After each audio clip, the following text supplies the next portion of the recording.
To a developing story now. After a meeting with the Bibb County Sheriff's Office today, the NAACP says changes are coming to the Bibb County Jail. 41 NBC's Fiona King reports.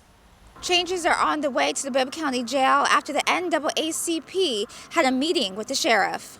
During a news conference Wednesday afternoon, Georgia NAACP President Gerald Griggs announced Sheriff David Davis has agreed to immediate changes inside the jail.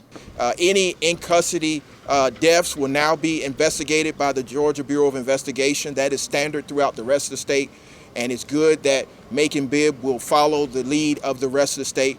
But he also indicated that any serious bodily injuries that occur in the jail will also be investigated by the Georgia Bureau of Investigation and no longer will be in-house investigations by the Sheriff Department. Griggs says they're also concerned about the age of the jail and want a new facility built or the existing jail to be refurbished. If we have a facility that's over 45 years old, it's very difficult to maintain that facility in a way that is humane and services both the public safety concerns and the human and civil rights concerns on all sides. So we want to have a meeting with the mayor as soon as possible to get a full understanding of how he plans to fully fund public safety dealing with the jail. Macon Branch NAACP President Gwinnett Westbrooks noted the community needs to hold Bibb County government accountable, demanding it makes the right decision. Just because people are incarcerated does not mean that they do not have rights. They do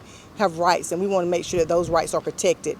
They should not be living in inhumane conditions. But we have to hold our Bibb County government accountable. They're the ones that own the jail. Bibb County government owns the jails. District 3 Commissioner Stanley Stewart was also at the news conference on Wednesday. Stewart says he, along with the other commissioners, walked through the jail less than 2 weeks ago, and what he saw was, quote, horrific. Conditions are not okay, in my opinion. No, they're not okay. They're not okay at all. And that's what truly needs to be addressed. He went into detail on some of those conditions. Cells that are not locking. If you see, some of the conditions where have things on the wall, so to speak. Lights are out. Griggs also stated mental health was a big topic of discussion while meeting with Sheriff Davis. We have to address the lack of adequate services throughout the state of Georgia for mental health, because the jails should not be the biggest providers of mental health services in our state, in any of the counties, in any of the jurisdictions in this state. In Macon, Fiona King, 41 NBC News. And a walkthrough of the jail was planned for this afternoon. No word on those findings.